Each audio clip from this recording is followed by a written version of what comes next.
ክብር ለእግዚአብሔር አምላክ ይሁን። ኢየሱስ ክርስቶስ ጌታ ነው። የሰጠን መንፈስ የማይገደብ የማይከፈልበት በነፃ የሆነ በክርስቶስ በኩል ያገኘ ነው። አጨብጭቡ ስለዚህ ጸጋና መንፈስ እግዚአብሔር ይባርካል። እህቴ እንዳለችው ያው አሌክስ በመባል ነው የምታወቀው። የ30 ዓመቱን አገልግሎት በ3 ደቂቃ ለመናገር ሞክራለሁ። የህይወቴን ቆይታ ከኃጢአተኞች ዋና ነበርኩ። ከዛ ደግሞ ወደ ዲቁና አገልግሎት መጣው። በዲቁና አገልግሎት በኢትዮጵያ ኦርቶዶክስ ቤተክርስቲያን ውስጥ አቡነ ሰላማ በሚባሉ የወንጌል ገበሬ በመባል የሚታወቁ ጳጳስ እግር ስር ለረጅም ዓመት አደኩ። ከዛ ሰንበት ትምህርት ቤት መሪ ሆንኩ። ሰንበት ትምህርት ቤት ውስጥ መሪ ሆኜ እንደምታውቁት የዛሬ 30 ዓመት የአማኑኤል ህብረት ቤተክርስቲያን እንቅስቃሴ ሲጀመር ሳላስበው መጣና ጌታ ነካኝ። እዛ ሰንበት ትምህርት ቤት ቅዳሴ ላይ መጣና ነካን። ለ2 ዓመት ልሳን እየተናገርን ራእይ ያየን መገለጥ ውስጣችን እየመጣ እዛው ቅዳሴ ላይ መስቀለኛ ልብስ ለብሰን አስታውሳለሁ። ውዳሴ ማርያም አዲስ ኪዳናችንን ከኋላ በጨርቅ ለብደ ነው ልክ እንደ ድርሳነ ገብርኤል ወይም እንደ ታምረ ማርያም አይነት መጽሐፍ እንዲሆን ማለት ነው። ከኋላ በጨርቅ ለጥፈን ቅዳሴው ተጀምሮ እስከሚያልቅ ከማቴዎስ ወንጌል እስከ ራእይ መጽሐፍ እንደርሳለን። ታምናላችሁ? ኦልሞስት 12 ሰዓት ይጀመርና ስንት ሰዓት ነው ቅዳሴ የሚያልቀው? 4 ሰዓት። ያን ያህል ሰዓት ዳዊት የወንጌላትን ጨርሰን መልእክቶችን ጨርሰን ራእይ ላይ እንገባለን።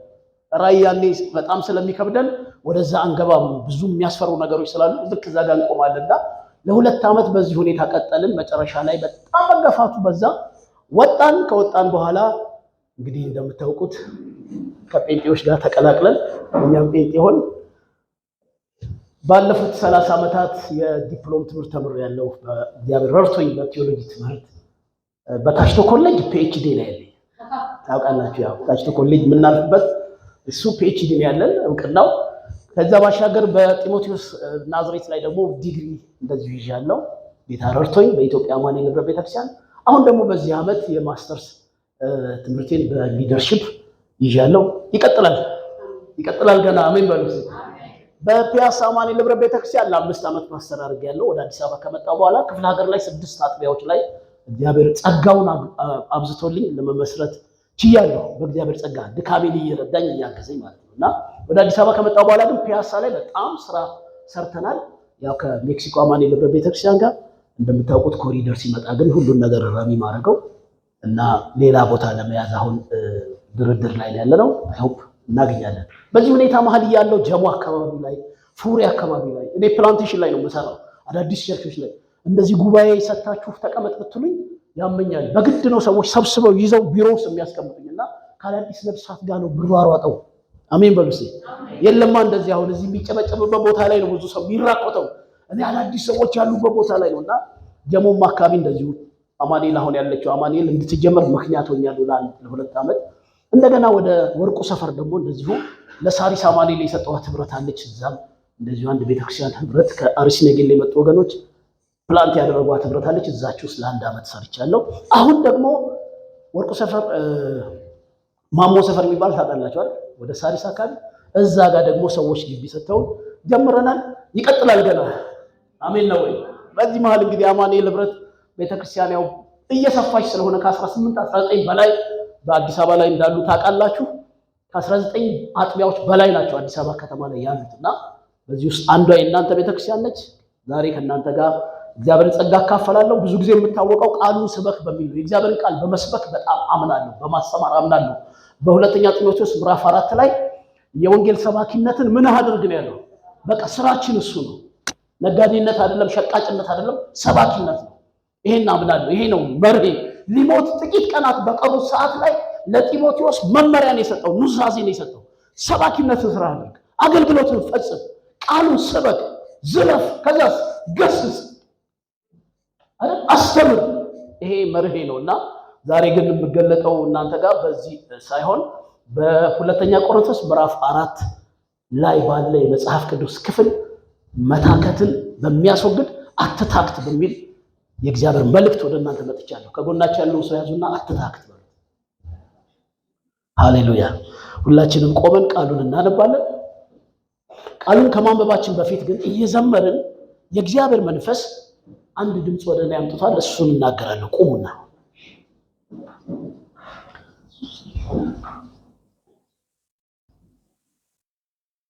በዚህ ሆኜ ያው መንፈስ ዲዘር እናደርግ የለ ልቤ ውስጥ የመጣ አንድ ቃል አለ።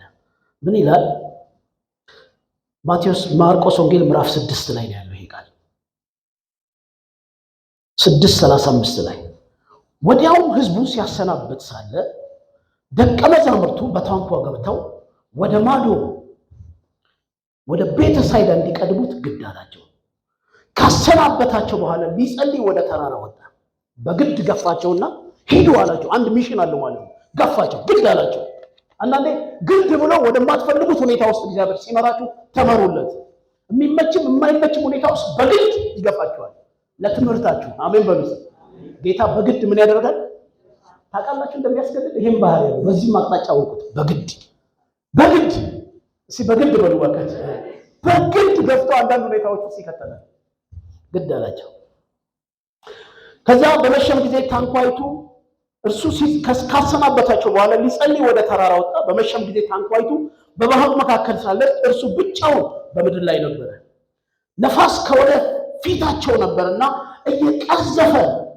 እየቀዘፉ ሲጨነቁ አይቶ ከሌሊቱ በአራተኛው ክፍል በባህር ላይ የሄደ ወደ እነርሱ መጣ። ሊያልፋቸው ይወድ ነበር። እንዲህ ለምንድን ነው የሚያልፋቸው? ከባድ ሁኔታ ውስጥ ገብተው ለምንድን ነው ማለፍ የፈለገው? በልቡ ውስጥ አንድ ነገር አለ። ጌታ አንዳንድ ሁኔታዎች ላይ እያለቀሳችሁ የተጨነቃችሁ የተገፋችሁ ሊያልፋችሁ ይፈልጋል። ጨክናኝ ሆኖ አይደለም፣ የምትማሩት ነገር ስላለ ነው። ታሽቶ ኮሌጅ ማለት ይሄ ነው። በህይወታችሁ ውስጥ ገፍትሮ በሚያስገባችሁ አንዳንድ ነገሮች ውስጥ ስትገቡ ሲያስተምራችሁ አሜን ብላችሁ ተማሩ። አሜን፣ እግዚአብሔር ይመስገን፣ ጌታ ይረዳናል። ከዛስ ወደ እነርሱ መጣ፣ ግን ሊያልፋቸው ይወድ ነበር። እነርሱ ግን በባህር ላይ ሲሄድ ባዩት ጊዜ ምታት መሰላቸውና ጮሁ። ሁሉ አይተውታልና ታወኩ። ወዲያውም ተናገራቸው። ከዚህ በኋላ ያለው ድምፅ ወደ እኔ መጥቷል። ሲናገራቸው እንደዚህ ያለ፣ አይዟችሁ እኔ ነኝ አትፍሩ። ክብር ለእግዚአብሔር ይሁን። የገባቸው እሱ ነው። ሁኔታዎች ውስጥ የከተታቸው እሱ ነው። ሲናወጡም ያያቸው እሱ ነው። ሲጨነቁም ያያቸው እሱ ነው። ያጽናናቸውም እሱ ነው። በምንም አይነት ሁኔታ ውስጥ እናንተ ስታልፉ ሁሉንም ነገራችሁን አይቶ የሚያጽናናችሁ ጌታ በዚህ አለ። ሲያንሰጡና አሜን ይበሉ። ኢየሱስ ጌታ ነው። አየህ፣ ዝም ያለህን ያህል መጥቶ እንደገና አይዞህ ይላል። ምን ይላል? አይዞህ።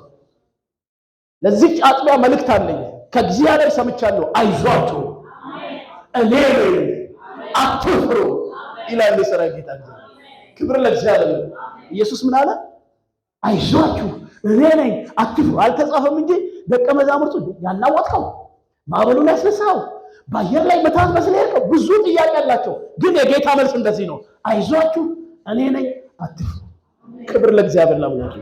ይሄ ሰበር ነው እንግዲህ እንደዚህ የምንሰማለን ቃሉንም ብንሰብክ ማለት ነው። እግዚአብሔር መልካም ነው።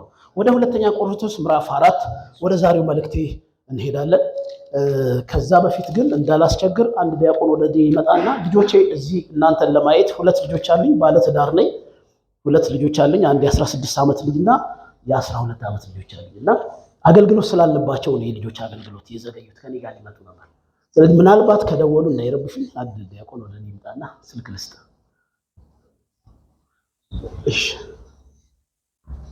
947 ሲደውሉ ምልክት እሰጣለሁ። 15 35 71 ሩት ነች። ቴንክ ዩ። ሁለተኛ ቆሮንቶስ ምዕራፍ 4 እናወጣለን። እንደ ቆምን ለእግዚአብሔር ክብር ቃሉን እናነባለን። ከቁጥር 1 ጀምሮ አብረን እንጀምራለን። እኔ ሳነብ እናንተ ተከተሉኛላችሁ። ስለዚህም ምክንያት ምሕረት እንደተሰጠን መጠን ይህ አገልግሎት ስላለን አንታክትም። ነገር ግን የሚያሳፍረውን ስውር ነገር ጥለናል፣ በተንኮል አንመላለስም፣ የእግዚአብሔርንም ቃል በውሸት አንቀላቅልም።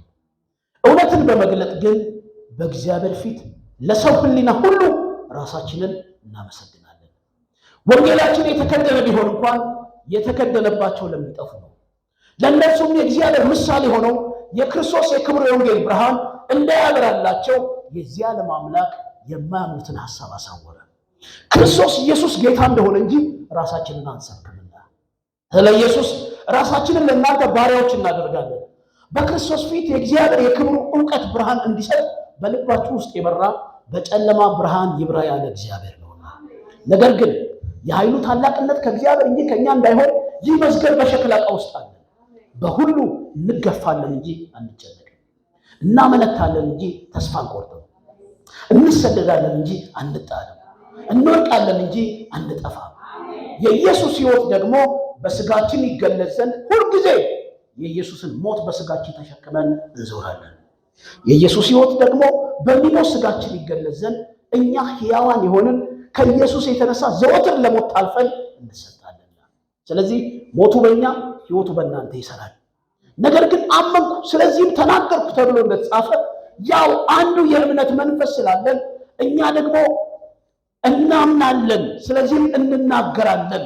ጌታ ኢየሱስን ያስነሳው እኛን ደግሞ ከኢየሱስ ጋር እንዲያስነሳን ከእናንተም ጋር እንዲያቀርበን እናውቃለንና በብዙዎች በኩል የተትረፈረፈው ጸጋ ለእግዚአብሔር ክብር ምስጋና ያበዛ ዘንድ ሁሉ ስለ እናንተ ነውና፣ ስለዚህ አንታክትም። ነገር ግን የውጭው ሰውነታችን ቢጠፋ እንኳን የውስጡ ሰውነታችን ዕለት ዕለት ይታደሳል። የማይታየውን እንጂ የሚታየውን ባንመለከት ቀላል የሆነው የጊዜው መከራችን የክብርን የዘላለም ብዛት ከሁሉ መጠን ይልቅ ያደርግልናል። የሚታየውን የጊዜው ነው፣ የማይታየው ግን የዘላለም ነው። ክብር ለአምላክ ነው። ስለዚህ ቃልህን እናመሰግንሃለን።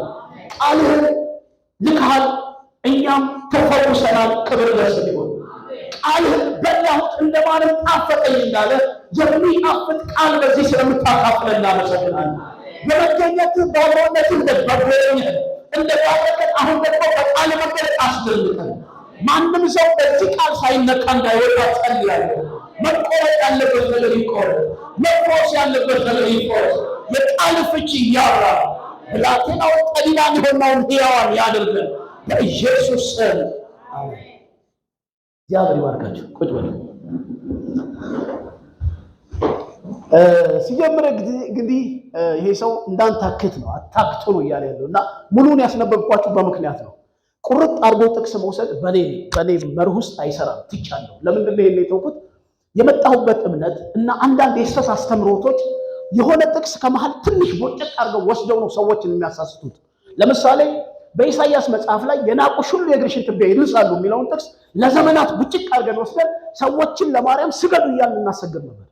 ለካ ሲገባን ወደ ላይም ስንወጣ ወደ ታችም ስንወርድ የሚናገረው ስለ ከተማዋ እንጂ ስለ ማርያም አልነበረም። ምክንያቱም ይወርድና ለማርያም ያልተሰጠ ልዩ ባህሪን ቃሉ ይናገራል። ምን ይላል?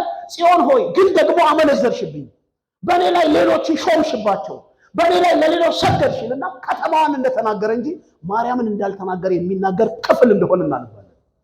አይታችኋል? ጆማ ዊትነሶች ወይም ደግሞ የክርስቶስ ተቃዋሚዎች የሚነሱት ከተወሰነ ክፍል ነው። ለምሳሌ የክርስቶስ ተቃዋሚ መንፈስ ባለበት ኤሪያ ነው ያደኩት እና እነሱ ከእናንተ መካከል እንደኔ አይነት ወንድም ያስነሳላችኋል፣ ያንን ነፍስ ማሰማ ያንን ሰው ማሰማ ነፍስ ትጠፋለች የሚል ቃል ይጠቅሱና ይሄው የኛ ነብይ ነው በዚህ የእናንተ መጽሐፍ ላይ የተጻፈው ይሉን ነበር። ኮት አድርገው ወስደዋል።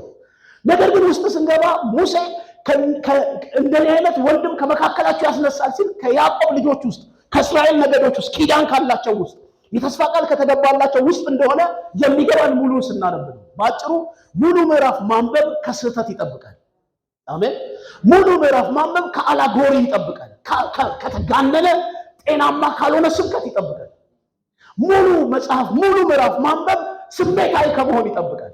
ስለዚህ እግዚአብሔር ሰው ጳውሎስ ሙሉ ምዕራፍ በመታከት ጀምሮ በመታከት ነው የጨረሰው። አንታክትም ብሎ ጀመረ፣ አንታክትም ብሎ ጨረሰ። ወገኖቼ ሆይ በዚህ ምድር ላይ በጣም ብዙ የሚያታክቱን ነገሮች አሉ። ኦብቪየስሊ ክርስትና ስናመልክ መንፈስ መጥቶ ሲነካል የሚጣፍጠንን ያህል እንደዛው ላይፍ ደግሞ እንደዚህ አይደለም። ብዙ አታካች ነገሮች አሉ። ወየው የምንልባቸው ነገሮች አሉ። እኔ ወደ ጌታ መጀመሪያ ስመጣ የነበረው መገለጥ የነበረው ትንቢት ለኔ ሲፈጥን፣ ለኔ ሲያዳላ፣ ለኔ ድምጽ ሲመጣ፣ ለኔ ህልም ሲመጣ እንደዚህ አልነበረም። ሲጎበኘኝ እንደዚህ አልነበረም። አባባ ጫማ ጨረስኩ ስለው ጫማ ወዲያው ሲመጣ እንደዚህ አልነበረም። ልብስ ጨረስኩ በክራይ ልብስ ስለው ሲመጣ እንደዚህ አልነበረም። ፈጣን ነበር ለኔ። እየቆየ ወደ ቤቱ ውስጥ እየገባው እየከረምኩ ሲሄድ ደግሞ ድምፁ ሲርቅ አንዳንዴ ልክ እንደ አብርሃም ዘመን በ15 ዓመት በ20 ዓመት ሲመጣ እኔ በየደቂቃው በየሰከንዱ እግዚአብሔር እንደሚናገር አምናለሁ። ግን በዚህ ዘመን ያለው ልምምድ እቃወማለሁ። እንደ አብርሃም ዘመንም በጣም ይቆያል ብዬ አልጠብቅም። ግን ደግሞ እግዚአብሔር ለልባችን በሚገባ መንገድ በቃሉ ይናገረናል። ክብር ለእግዚአብሔር ለአምላክ ይሁን። ወደ ውስጥ ስንገባ ግን አንዳንድ ጊዜ ህይወታችንን ሊያበጅ እያለ የሌለ የሚመስልባቸው ብዙ አስመራሪ ኮንዲሽኖች አሉ። በእነኚህ ህይወት ጉዞዎች ውስጥ የእግዚአብሔር ሰው ጳውሎስ የገጠመው ነገር እኛንም እየገጠመን ያለው። ይሄ ሰው ምን አለ? አልታክትም በሚገጥሙኝ ነገሮች አለ። ለምንድን ነው ጳውሎስ ይህን መልእክት የተናገረው? ለምንድን ነው የተናገረው ብዬ ወደፊት እጄ ሳነብ ግሪክ የሚባል ከተማ ላይ ነበር ከዚህ አገልግሎት በፊት። በግሪክ ከተማ ምን ገጠመው ብዬ ሳጠና ተቃውሞ ገጠመው። ትዝ ይላችኋል? ግሪክ ላይ አርጤምስስ አለች። ሐዋርያ ሥራ ምዕራፍ 19 ላይ አርጤምስስ ምንድናት እያሉ ተቃወሙት። ታላቅ ናት እያሉ ተቃወሙት። ስለዚህ በአጭሩ ግሪክ ላይ ተቃውሞ ገጥሞታል ጳውሎስ። የተቀባይነት ልብ አላገኘም። ያው አገልግሎት አንዳንድ ጊዜ እንደዚህ ነው። የተመታንባቸው ጊዜዎች አሉ፣ የተቀበሉን ጊዜዎች አሉ፣ የተጨበጨቡ ጊዜዎች አሉ፣ ደግሞ የተሰደብንባቸው ጊዜዎች አሉ። አንድ ወዳጄ ክፍለ ሀገር ለኮንፈረንስ ሄደና ለኮንፈረንስ ጠሩትና ፎቶውን ላክ አሉት። ፎቶ ላከ። አይወድም ፎቶ ለመላክ ግን ላከ። ከዛ በኋላ ፎቶውን ለጠፈ እና ተለጠፈ ፎቶ ክፍለ ሀገር ላይ። ፓስተሩ በ3ኛ በ4ኛ ቀን ደወልና በጣም የከተማችን ሰዎች ይወዱሃል እና ፖስተርህን እያዩ ይስሙት ነበር፣ በጣም እንኳን መጣልን ወደ ከተማችን የበረከት ሰው መጣ ምናምን እያሉ አለኝ አለ። ወዲያውኑ ግድ የለህም አንተ ያየኸው የሚስሙኝን ነው፣ ቀጥሎ ደግሞ የሚመጡት በእንጨት ወይም ደግሞ በብዕር የሚወጉ ፎቶን የሚቀዱ ሊኖሩ ይችላሉ አልኩት። ድብልቅልቅ ነው መንፈሳዊ። ስለዚህ ተቃውሞም አለ ተቀባይነትም አለ። ኢየሱስን ትዝ ይላችኋል? የሆሳዕና ዕለት አነጠፉለት፣ በማግስቱ ደግሞ ይሰቀላሉ። ጌታን የሚያይ ሰው ብቻ ነው በዚህ ምድር ላይ የሚያሸንፈው። አይናችሁ ጌታ ላይ ይረፍ። አሜን በሉ። አይናችን ጌታ ላይ ይረፍ። የዕብራውያን ጸሐፊ ሲናገር የእምነታችን ጀማሪና ፈጻሚ የሆነውን እሱ ተመልክተን ሩጫችንን በምን በትዕግስት እንሩጥ። ትዕግስት ይጠይቃል። ትዕግስት ከሶምሶማ በላይ ነው። አንዳንድ ሁኔታዎችን ጸጥ ብሎ መዋጥ ይጠይቃል። ዝም ማለት ይጠይቃል። ጥሞና መያዝ ይጠይቃል። መሸሸግ ይጠይቃል። ወደ ጓዳ መግባት ይጠይቃል። አሜን ነው ወይ? ስለዚህ እግዚአብሔር ሰው ጳውሎስ ይሄንን ንግግር እንዲናገር ያደረገው ግሪክ ላይ ምን ገጠመው? ተቃውሞ ገጠመው። ቻሌንጅ አደረጉት። ጭራሽ እሱ የመሰረታት 3 ዓመት ነው ቸርች የመሰረታት። ለ3 ዓመት ቆይቶ ነው የመሰረተው። ልክ እዚህ ደግሞ ሲመጣ ምን ገጠመው? እንደገና ሌላ ተቃውሞ። እንደውም አንዳንዶቹ በጋቢነቱን ሁሉ የመቃወም የመግፋት ነገርም ነበራቸው። ስለዚህ ሁለቱ ተቃውሞዎች ስለገጠሙት ቆም አለና ለዛ ለመጣው ነገር መልሱ ምን ነበር? ነው ጥሬን አውቃለሁ፣ የጠራኝን አውቃለሁ። በሚገጥሙኝ ነገሮች ውስጥ መታከት የሚባል ነገር ከህይወቴ ምን አደርጋለሁ? አስወግዳለሁ። የሚገርመው ያደረ እቺ የተከላት ቤተክርስቲያን ያለችበት ከተማው በራሱ አታካች ነው። ቆሮንቶስ በራሱ ከተማውን ስንሳጠናው ያታክታል። እንዲያታክት ምክንያት የሆነው ደግሞ አርጤምስስ ወይም ዲያና የምትባል የፍቅር አማልክት ከተማው ላይ አለች። ከተማው ሌክዠሪ ነው። ሌክዠሪ ነው ማለት ሰው መዝናናትን የሚወደው ጾም፣ ጸልይ፣ ተቀደስ ምናምን የሚባል ነገር አይወድም። የከተማው ሰው ባህሪው ነው። ገንዘብ እንደ ልብ የሚፈስበት ከተማ፣ እንደ ዱባይ ወይም ደግሞ እንደ ጅቡቲ አይነት የወደብ ከተማ ነው። ስለዚህ ከተማው ማሰልች ነው።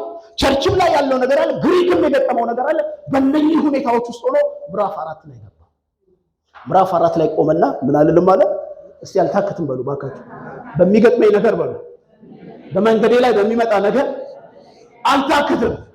ታውቃላችሁ አይደል? ቅድም እግዚአብሔር ድምፅ ወደ እኔ ሲያመጣ ማዕበሉና ሞገዱ ሲያናውጣቸው እንደውም ድራሻቸው ይጥፋ የማለት አይነት ነገር ሆኖ አልፏቸው ምን ሊል ነበር? ኢየሱስ ሊሄድ ነበር እኮ።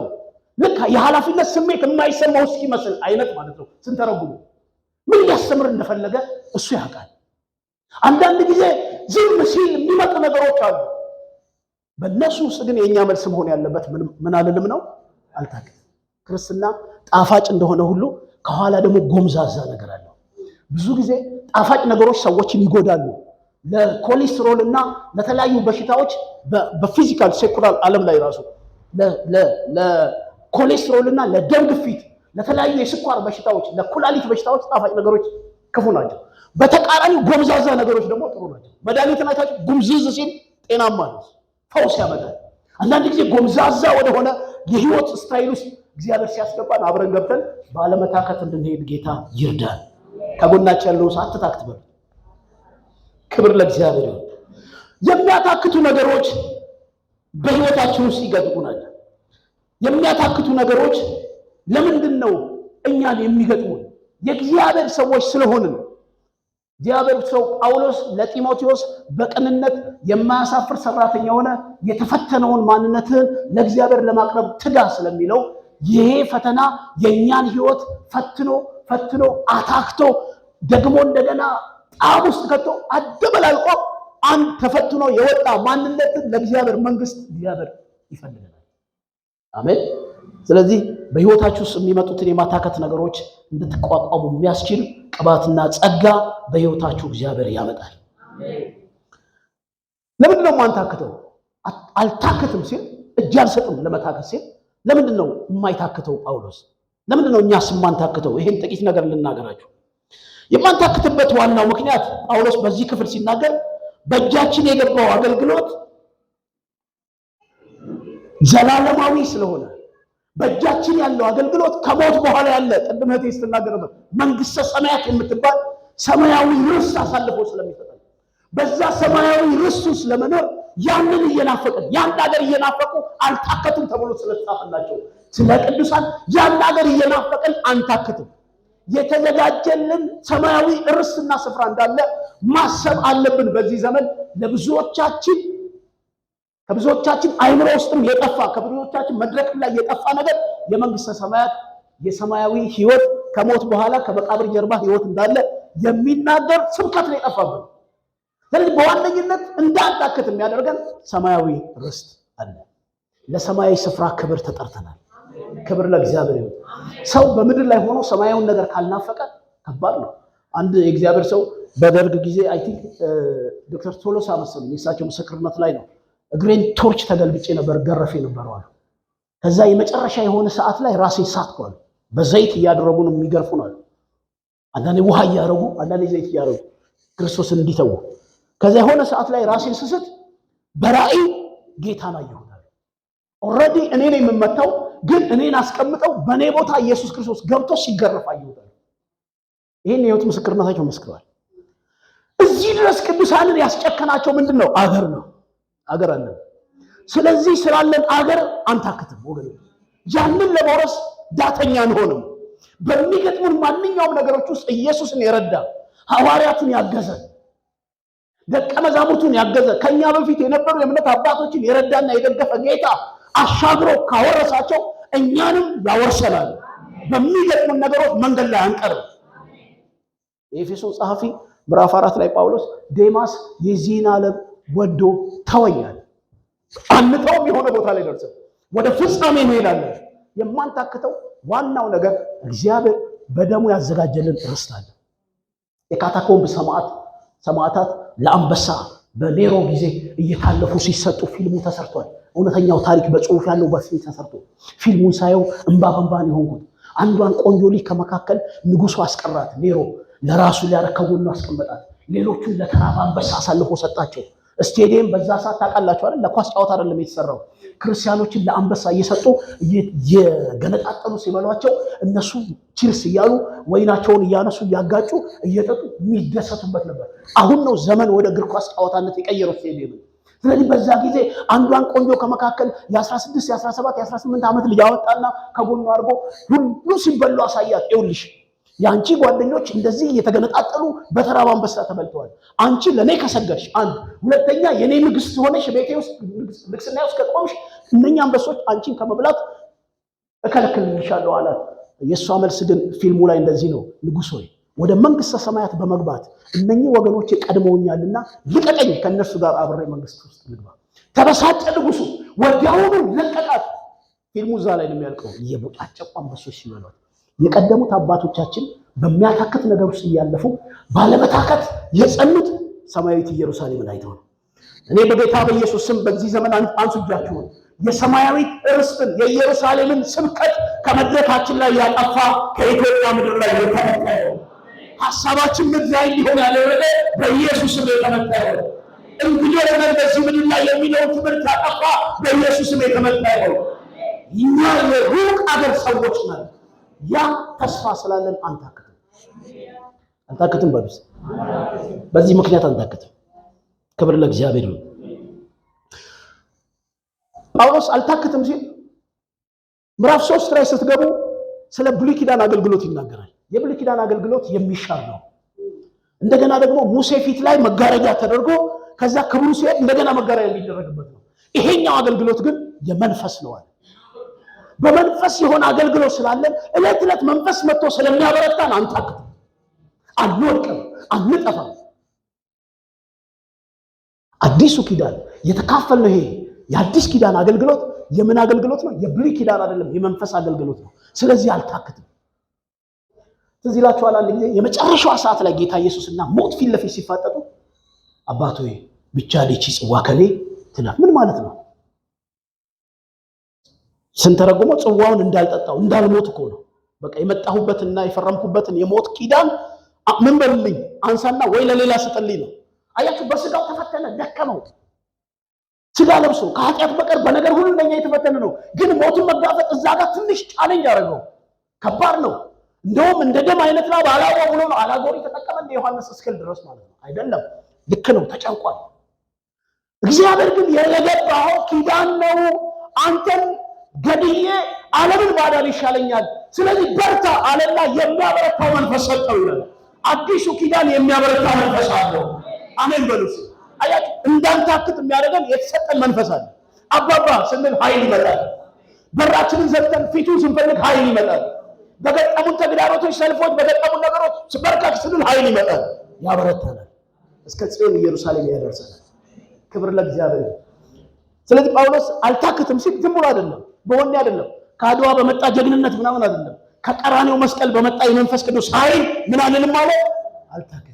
ወገኖች እንዳታክቱ የሚያደርጋችሁ ያላችሁበት የኪዳኑ መንፈስ የሚያበረታ ስለሆነ ነው። የጌታን ስራ ለመስራት አትታክቱ።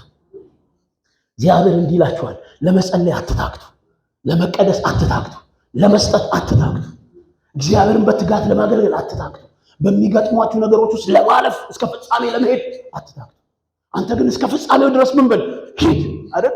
በመጨረሻ በዕጣ ክፍል ቁም። ዳንኤል ምዕራፍ የመጨረሻው 12 መጨረሻው ላይ የጻፈለት እንደዚህ፣ በመጨረሻም በዕጣ ክፍል ላይ ምን በል ቁም፣ እንዳትታክት ሂድ እስከ መጨረሻው። እንድትሄዱ የሚያደርግ የአምላክ መንፈስ እናንተ ላይ አለ። በዚህ ጉባኤ የእግዚአብሔር መገኘት ከጠዋቱ ጀምሮ ነክቶናል። ክብር ለእግዚአብሔር ለአምላክ ይሁን። ስለዚህ የአዲሱ ኪዳን የምንድነው? ይሄ ያለንበት ኪዳን በመንፈስ የሆነ ኪዳን ስለሆነ መንፈሱ ስላለ አንታክትም። አሁን ዘማሪው ብጠይቀው ማይክ ብሰጠው በጣም ይነግረኛል። ልክ በገና ሲደረድር የሚመጣው መንፈስ እንዴት እንደሚያበረታ አይደል? ጋው ይዞንም ደክመን ምናምን ስንመጣ ልክ በቃ ሲዘመር ከላያችን ላይ ድካም ይሄዳል። ክብር ለእግዚአብሔር ይሁን። ጸንቶ የሚኖር አገልግሎት ስላለን ነው። ይሄ የአዲሱ ኪዳን መንፈስ ጸንቶ የሚኖር አገልግሎት ነው። በሰማይ የሚቀጥል ጸንቶ የሚኖር አገልግሎት ስለሆነ አንታክትም። ይሄ አገልግሎት በችግሮች ምክንያት የሚፈርስ አይደለም። ይሄ መንፈስ በችግሮች ምክንያት የሚሄድ አይደለም። ለዘላለም ወዶናል።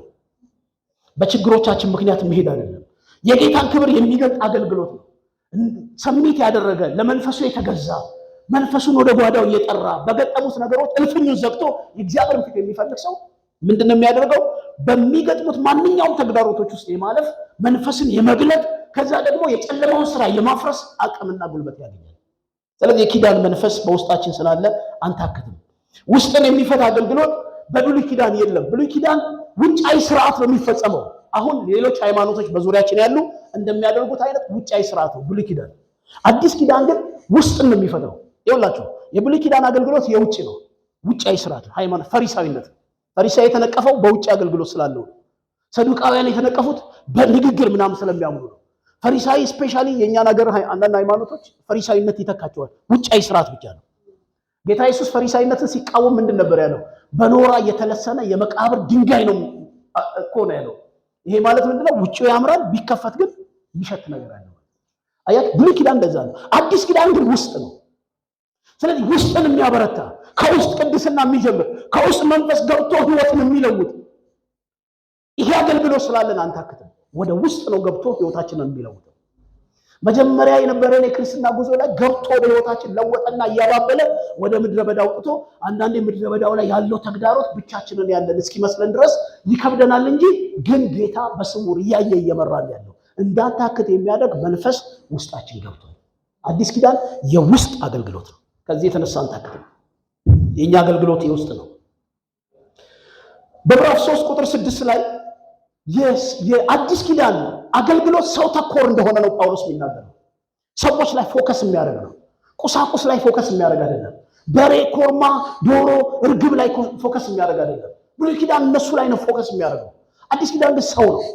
ስለዚህ ከሰው ጋር ስለሆነ ጉዳያችን፣ ሰው ተኮር ስለሆነ አገልግሎታችን፣ ሰው ደግሞ የተሻለ የሚበልጥ ስለሆነ እግዚአብሔር በአካሉና በአምሳሉ የሰራው ስለሆነ ሰው ተኮር የሆነ አገልግሎት ስላለን አንታክትም። ሃሌሉያ!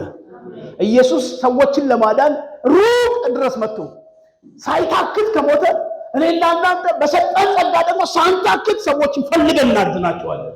ፈልገን ለክርስቶስ እንማርካቸዋለን። ፈልገን እንወዳቸዋለን። አንታክትም። ሰው ተኮር ነው። ይህ የሆነው በጥሪና በምርጫ ነው። በጥሪ በምርጫ ይሄ አዲስ ኪዳኑ አገልግሎት በጥሪ እንደገና ደግሞ በምርጫ ነው። ተመርጠን ነው። ቅድም ኤፌሶን መጽሐፍ ላይ አይታችኋል። ከፍጥረታችን የምን ልጆች ነበር? የቁጣ ልጆች ነበር። በወደደን ከትልቅ ፍቅሩ የተነሳ ግን በኃጢአታችን ሙታን እያለን በክርስቶስ ኢየሱስ ይወሰደን ተመርጠን ነው። ስለዚህ የምርጫ አገልግሎት ስለሆነ አንታክትም። ተወደን ነው። የፍቅር አገልግሎት ስለሆነ አንታክትም። ስለዚህ እነኚህ ነገሮች ስላሉን መታከትን ከህይወታችን እግዚአብሔር አምላክ ያስወግዳል እያለ ጳውሎስ ይናገራል። ሌላው ማንታክትበትን ነገር ልንገራችሁ። የተሰወረ አጀንዳ አዲስ ኪዳን ላይ ስለሌለንም ማንታክት ቃሉን አይባችሁታል። ቅድም እኔ በስውር አልመላለስም አልሸቀጥም እያለ ነበር የሚናገረው። አያችሁ፣ አንዳንድ ሰዎች በሱ በነበረበት ጊዜ ስውር አጀንዳ ይዘው ነበር የሚመላለሱት። ከተገለጠው ከዚህ የክርስቶስ ኢየሱስ ጌትነትና አዳኝነት ከዚህ ይሄንን ኢየሱስን ከፍ ከማድረግ ውጪ የተደበቀ የራሳቸው ነገር ይዘው ቆሮንቶስ ቸርች ላይ ይሄ ነበር። ራሳቸውን የሚሰብኩ ሰዎች አሉ። ራሳቸውን ሰዎች ላይ የሚስሉ ሰዎች አሉ። ልክ ኢትዮጵያ ላይ አሁን እንዳለ ማለት ነው። ባንዲራቸውን የሚያወጡ ሰዎች አሉ። ከክርስቶስ ይልቅ ራሳቸው ከፍ ብሎ የወጡ ሰዎች ምድራችንን ሞልተውታል አይደል? ኢየሱስ ይታያል ነው አሁን ጩኸታችን። ቃሉ ይሰበክ፣ ህዝቡን በእግዚአብሔር ቃል እንለውጠው እያልን ያለ ነው። ስለዚህ እዚህ ጳውሎስ ክርስቶስ ኢየሱስን እንጂ ራሳችንን ምን አንልም ማለት ቅድም ስናነብ አያችሁ፣ ሰዎች ራሳቸውን እየሰበኩ ያለበት ሁኔታ ነበር። አዲስ ኪዳን የማንታክትበት ምክንያት ራሱን የሚሰብክ ሰው አታዩትም። ከጥቂት ጊዜ በኋላ ይጠፋል። አሁን ኢትዮጵያ ላይ የምናያቸው ነገሮች ትንቢቱ ምንድነው? ይጠፋሉ ነው አይደል? እርግጥ ነው ይጠፋሉ። ምክንያቱም የሚሰብኩት ራሳቸውን ነው፣ የሚያወጡት ራሳቸውን ነው፣ ሰዎች ላይ የሚስሉት ራሳቸውን ነው። ጳውሎስ እኮ ገላትያ ምዕራፍ 4 ላይ እንደዚህ አለ፣ እኔ ምጥ አለብኝ አለ። ልክ ሴት ስታመጥ እንደምታመጣው ወለዳችሁ ታውቃለህ። ምጥ አለብኝ አመጣለሁ አለ። እማመጣው ደግሞ ራሴን ልሰብክ አይደለም፣ ክርስቶስ ኢየሱስ በልባችሁ ውስጥ ምን እንዲል ነው አለ። በቃሉ ነው የሚሳለው፣ በመንፈስ ነው የሚሳለው፣ በህይወት ነው የሚሳለው። ባለፈበት የህይወት ጉዞ ስናልፍ ነው እሺ ብለን ለስሙና ለሚያስኬድበት መንገድ አሜን ብለን ሰሚሽ ስናደርግ ነው። እግዚአብሔር በምድር አምባሳደር ላደረጋት ቤተክርስቲያን ስንገዛ ነው፣ ስንታዘዝ ነው። በመንገዱ ላይ ስንሄድ ነው ክርስቶስ በልባችን የሚሰራው። ትህትናውን ስንማር ነው። የዋህነቱን ቅንነቱን ስንማር ነው። በህይወታችን ውስጥ የእሱ ባህሪ ሲገለጥ ምንድነው? ኢሳይያስ 66 ላይ እኔ ወደዚህ ወደ ትሁት ሰው እመለከታለሁ፣ ለቃሌ ወደሚንቀጠቀጥ ክብር ለቃሌ ወደሚሰጥ ትህትና ወደ ተሞላ ሰው ነው የሚመለከተው። የኢየሱስ መርህ ትህትና ነው። ትሁት መሪ ይግዛችሁ በኢየሱስ። አሜን። መሪዎቻችሁ ትሁት ይሁኑ በኢየሱስ። አገልጋዮቻችሁ ትሁት ይሁኑ፣ እርስ በርሳችሁ ትሁት አኑሩ።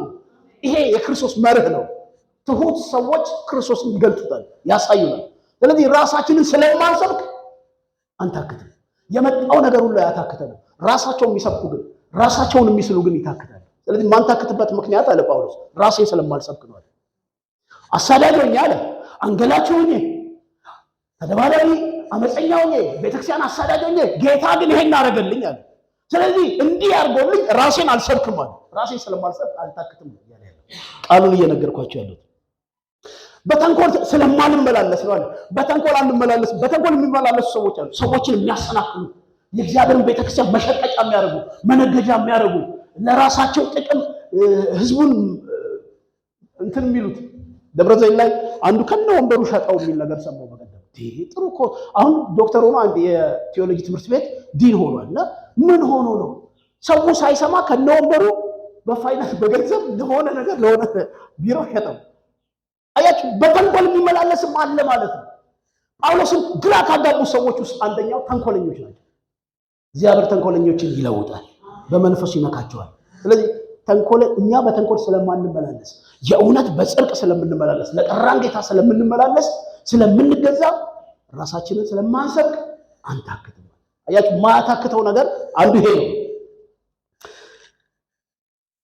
የተሰወረ አጀንዳ ስለሌለን ነው አለ። ምን ያህል ሙሉን ሳነብ እንደገባችሁ አላውቅም። ቤታችሁ ገብታችሁ አሁን ስውር አጀንዳ ያላቸው ሰዎች አስቸግረውት ነበር።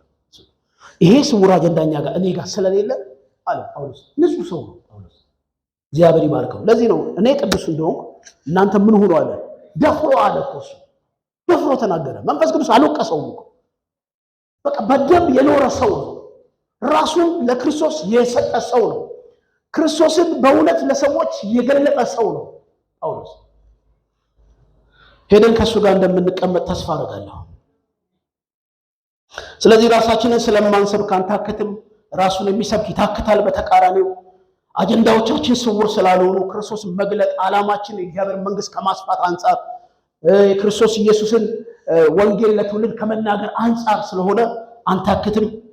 ብንጠግብ፣ ብንራብ፣ ብንጠማ አይደል ያለው፣ ብንገፋ፣ ብንሰደድ በዚህ ሁሉ ውስጥ ብናልፍ ለስሙ ነውና አንታክትም አለ። ለምን? ክርስቶስን ለትውልድ ለማስተዋወቅ በግል የበራልን ነገር ስላለ የተገለጠልን እውነት ስላለ ምንድነው ያለው እሱ ትዝ ይላችኋል። ለተገለጠልኝና ለበራልኝ እውነት ምን አላልኩም ማለት እምቢ አላልኩም። ሐዋርያት ሥራ ምዕራፍ 9 ላይ ስታነቡ ንጉሱ አግሪጳ ፊት ቀርቦ ምንድነው ያለው? በራልኝ፣ ምን ላርጋለሁ? ከዛ ከሕግ ትምህርት ከገማልያል ትምህርት እግር ስር ከአይሁድ ትምህርት ሸንጎ ስር ወጥተህ እንዲህ ትሆናለህ። በራልኝ፣ ተገለጠልኝ። በአሕዛብና በነገሥታት ፊት ስሜን ተሸክመህ ትዞራለህ አለኝ። ለበራልኝ እውነት እምቢ አላልኩም ማለት። ስለዚህ ለተገለጠልን እውነት እምቢ ስለማንል አንታክትም። ሃሌሉያ። ይሄ እውነት መጀመሪያ የበራው ለአዳምና ለሔዋን ነው አይደል? በገነት ክርስቶስ የበራው። ከዛ በጨለማ ለተመላለስ ነው ለኛ ደግሞ በራልን። ጌታ ኢየሱስ ምንድነው ያለው? አሁን እዚህ ጳውሎስ ምንድነው ያለው? ወንጌላችን የተከደነ ቢሆን እንኳን የተከደነባቸው ምን ለሚሉት ነው? ለኛ ግን የክርስቶስ ኢየሱስ የወንጌል ብርሃን ሆኖ በህይወታችን ውስጥ የበራው። ሁለተኛ ብርሃንም ያበራልን ኢየሱስ ስም ይባላል። የመጀመሪያው በአዳምና በሔዋን የበራው ብርሃን ጠላት አጠፋው። ክርስቶስ ኢየሱስ የዓለም ብርሃን ሆኖ መጣ። እኔ የዓለም ብርሃን ነኝ አለ። በሰው ህይወት ውስጥ ያለን ጨለማ የሚያበራ ጌታ ስሙ የተባረከ ይሁን። ያኔ በገነት በርቶ የነበረው ዛሬ በእኛ ህይወት የበራው ኢየሱስ ስላለ አንታክትም። ብርሃን በውስጣችሁ ካለ አታክቱም። በዛ መከራ ውስጥ ሲያልፍ ያልታከተ በዚህኛው በምድር ባለው አሁን ደግሞ በሚገለጠው በተለይ ደግሞ በመጨረሻው ዘመን በሚገለጠው በአውሬው ዘመን ሐሰተኛው ክርስቶስ የተገለጠ ትምህርቶቹን ቃላት ለምሳሌ ትላንት ያካፈልኳቸው ቃል ኤርሚያስ ምዕራፍ 29 ቁጥር 12 ለእናንተ ማስባትን አሰባው እኔ ያውቃለሁ። ከኔ በላይ የሚያስብላችሁ እግዚአብሔር ነው። እኔ በትንሹ ነው እያስብኩላችሁ ያለው፣ እሱ ግን ያስብላችሁ። ደግሞ ሁሉ ጊዜ ከእናንተ ጋር ሆናለሁ። እኔ ከእናንተ ጋር ሁሉ ጊዜ አብሮ የሚኖረው ደግሞ እሱ ነው። እኔ የሆነ ቦታ ላይ ልለያችሁ ይችላል። ያዙት እሱን ይዛችሁ ብትፈልጉ ውጭ ሀገር፣ ብትፈልጉ አውሮፓ፣ ብትፈልጉ አሜሪካ፣ ብትፈልጉ ስኮላርሺፕ፣ ብትፈልጉ ክፍለ ሀገር የፈለጋችሁበት ዩኒቨርሲቲ ሂዱ። እሱ ካለ ከእናንተ ጋር ምንም ነገር አይገጥማችሁም። ቢገጥማችሁ እንኳን ቶሎ ብላችሁ ምን ትላላችሁ? ትወጣላችሁ። ስለዚህ አርጌ ነው የምጠይቃችሁ፣ የጥሞና ጊዜ አላችሁ? መዝገቡ እዚህ ውስጥ ይገላበጣል ወይ? እየተጻፈ ነው ወይ? ነው ወይስ እንደ ዘመኑ ሰዎች መቼም አማኑኤል በዚያ አትታማም ብዬ ተስፋ አደርጋለሁ። በትንቢት አንኖርም፣ በእግዚአብሔር ቃል እንኖራለን። አሜን። ቃሉን በማድረግና በመስማት እንኖራለን። ጸልይልኝ የእግዚአብሔር ሰው፣ ተንብይልኝ የእግዚአብሔር ሰው በሚለው አንኖርም። እሱ ጤናማ አይደለም። ጤናማው መዝገቡን በዚህ ልባችን ውስጥ በመጻፍ ነው። ልባችን ጽላት ነው። ገና በጠዋት አቡነ ሰላማ እግር ስር ሆነን ኤርምያስ 31 ገባን። ሕጌን በልቦናቸው አኖራለሁ፣ በልባቸው ጽላት ላይ እጽፋለሁ ቃሌን። በአባቶቻቸው ዘመን የገባሁትን አይነት ኪዳን አይደለም አዲስ ኪዳን ላይ የምገባው። እነሱ እኮ በኪዳኔ ስላልጸኑ ቸል አልኳቸው። የቃል ኪዳኑ ታቦት ያዙ፣ ሊፈጽሙት ግን አልቻሉ። ሕጉን ብቻ ተሸክመው ዞሩ። ህይወታቸው ዜሮ ሆኗል። ያን አገልግሎት አልፈልገውም ማለት። አሁን መዝገብ በውስጣችን አለ። በዚህ መዝገብ ውስጣችን መኖር መታከት ወገኖቼ አልፈነው እንሄዳለን። እስቲ አልታከትም በሉ። አያችሁ፣ መዝገቡ ውስጣችሁ እንዲኖር የግል የጥሞና ጊዜ አስፈላጊ ነው። የሆምሴል ፕሮግራም አስፈላጊ ነው። የቤተ ክርስቲያን የአገልግሎት ፕሮግራሞች አስፈላጊ ናቸው። በግላችን ደግሞ የምናነበው ከፋሚሊ ጋር የምናነበው የመጽሐፍ ቅዱስ ቃል አስፈላጊ ነው። ምክንያቱም ቃሌ ከሚያልፍ ሰማይና ምድር ቢያልፍ ይቀላል ያለ። ይሄ የምታዩት የምትጓጉለት ዓለም ሁሉ የሚጨነቅለት ነገር አንድ ቀን ዶግ አመድ ይሆናል። አይደለም ጌታ መጥቶ ይሄው የኢራቅና የአሜሪካ ጦርነት ራሱ አፈርድሜ ያበላው ነው። ፎቁን መሬት መንቀጥቀጥ ድራሹን ነው የሚያጠፋው። የማይፈርስ የማይጠፋ ሰማያዊ መንግስት ግን አለ። ወደዛ ለመሄድ መታከትን ከህይወታችሁ ሊያስወግድ ጌታ መዝገቡን በልባችሁ ውስጥ በደንብ አድርጋችሁ አስቀምጡት ይላችኋል። አሜን ነው። እግዚአብሔር ይባረክ። ይሄ መዝገብ በውስጣችን ስላለ አንታከትም። ታውቃላችሁ፣ ይሄ መዝገብ ፈተናን የመቋቋም አቅም ይሰጠናል። ውስጣችን ቃሉ ካለ ማለት ነው። ፈተናዎችን፣ ተግዳሮቶችን በዓለም ሳላችሁ ፈተናና በከራ አለባችሁ ተብሎ ነው የጻፈው። ውጊያ አለባችሁ ተብሎ ነው የጻፈው። ቻሌንጅ አለባችሁ። ያው ቅድም እኮ ማዕበሉን ያናወጠው እኮ ሰይጣን ነው፣ ጠላት ነው። ግን አይዟችሁ አለ ጌታ። በማዕበል ውስጥ መጣ። በየትኛውም ወጀብና ማዕበል ውስጥ ለጸኑ ሰዎች ጌታ ይመጣላቸዋል። እጸናለሁ በሉ እስቲ። አልታክትም በሉ። በሚገጥመኝ ነገር በሉ አልታክትም። ዘመኔን ሁሉ በድካም በብርታት ጌታዬን አገለግለዋለሁ፣ እኖርለታለሁ፣ ከቤቱ አልጠፋም በሉ። ሃሌሉያ። ኮንፌስ አድርጉ። ክብር ለእግዚአብሔር። ኢየሱስ ክርስቶስ ጌታ ነው። ስለዚህ ጌታ ኢየሱስ ክርስቶስ በልባችን ጽላት ላይ ያስቀመጠው ቃል ስላለ ሸክላው ዕለት ዕለት ቢጎዳ እንኳን አለ ቢገፋ፣ ቢነቀፍ፣ ቢተች፣ ቢራብ፣ ቢጠማ አልታክትም። በዚህ ምክንያት የሚታየው ስለማልመለከት አልታክትም ማለት ሰማያዊውን ነገር ካየን አንታክትም። ውጭው እየፈረሰ አለ የውጨኛው ነገር ቢፈርስ ውስጤ ስለሚታደስ አልታክትም ብሎ አይደል የዘጋው ክፍሉ ምዕራፍ 4 ነው። የውጭው ነገር ሊፈርስ ይችላል፣ ቅባት ላጣ እችላለሁ፣ የኃጢአት የጨለማ አሰራር ተግዳሮት ወደ እኔ ሊመጣ ይችላል። ግን ሰማያዊውን ነገር ስለማይ አልታክትም።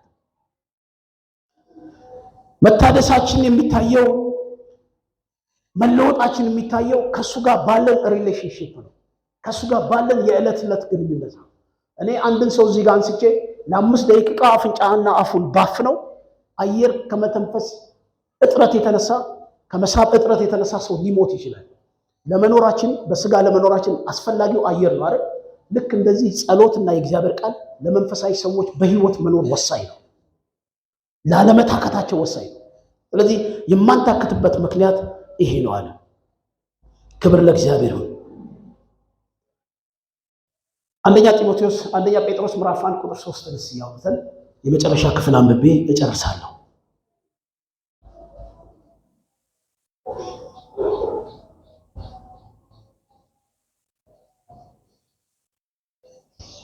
አንደኛ ጴጥሮስ ምዕራፍ 1 ቁጥር 3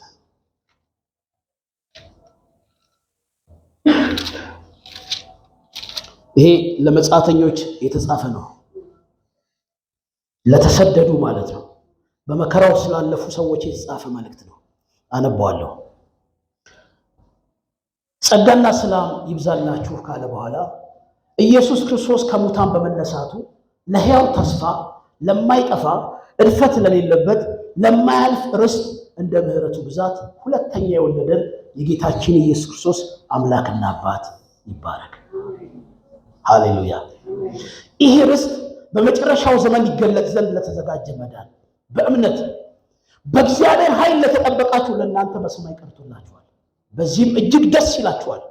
ነገር ግን በእሳት ምንም ቢፈተን ከሚጠፋ ወርቅ ይልቅ አብልጦ የሚከብር የተፈተነ እምነታችሁ ኢየሱስ ክርስቶስ ሲገለጥ ለምስጋናና ለክብር ለውዳሴ ይገኝ ዘንድ አሁን ለጥቂት ጊዜ ቢያስፈልግ በልዩ ልዩ ፈተና አዝናችኋል።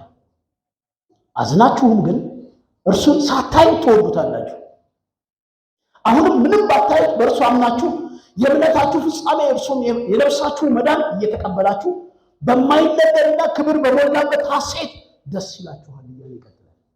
በዚህ ሁኔታዎች ውስጥ እንኳን እያለፍን ደስታ አብሮን አለ፣ ሐሴት አብሮን አለ። ልዩ ልዩ ፈተናዎች ወደ ህይወታችን እየመጡ ጸንተናል። ለምን? መዝገብ ውስጣችን አለ። ለምን? አገር በሰማይ አለ። የተዘጋጀልን የምንሄድበት ስፍራ አለ። የሄደው ጌታ ተመልሶ መጥቶ ይወስደናል። አሜን አሜን፣ ይወስደናል። ዮሐንስ ወንጌል ምዕራፍ 14 ቁጥር 1 ላይ ልባችሁ እንዳይታወክ በሚገጥሟችሁ ነገሮች ሁከት እንዳይፈጠርባችሁ። ሁከት ማለት ምን ማለት ነው? ዲስተርብ መሆን። ሁከት ማለት ምን ማለት ነው? አብኖርማል የሆነ ስፒሪት ነው። ሁከት ማለት ምን ማለት ነው? አቢዩዝድ መሆን፣ መበጥበጥ፣ መታወቅ። ሁከት እስቲ አስቡት። ሁከት የሚለውን አስምሩበት። አትታወቁ፣ ልባችሁ እንዳይታወቅ። አያችሁ፣ ሁከት ሁከት በበዛበት ዓለም ውስጥ ነው ቤተክርስቲያን ተተክላ ያለችው። ጌታ ኢየሱስ እንዳትታወቁ። ሁከታችሁን ጠብቁት፣ ስሜታችሁን ጠብቁ፣ መንፈሳችሁን ጠብቁ፣ ህብረታችሁን ጠብቁ፣ ቅዱሳንን ጠብቁ፣ የወንጌል አገልግሎታችሁን ጠብቁ፣ ልባችሁ ያለውን ቃል ኪዳን ጠብቁ፣ ተስፋ አርጉ። ልዩ ልዩ ፈተና ሲደርስባችሁ፣ ሁከት ሲመጣባችሁ ስፍራ አለ ላዘጋጅ ሄጃለሁ። መጥቼ ደግሞ ምን አደርጋችኋለሁ? ጌታ ኢየሱስ ዳግመኛ ይመጣል። ይሄ መልእክት አለን። ኢየሱስ ተመልሶ ይመጣል። ኢየሱስ ተመልሶ መጥቶ ሊወስደን በሚችል አይነት ፐርፌክሽን ውስጥ እንድንኖር ዕለት ዕለት በሚገጥሙ ተግዳሮቶች አንታገለም።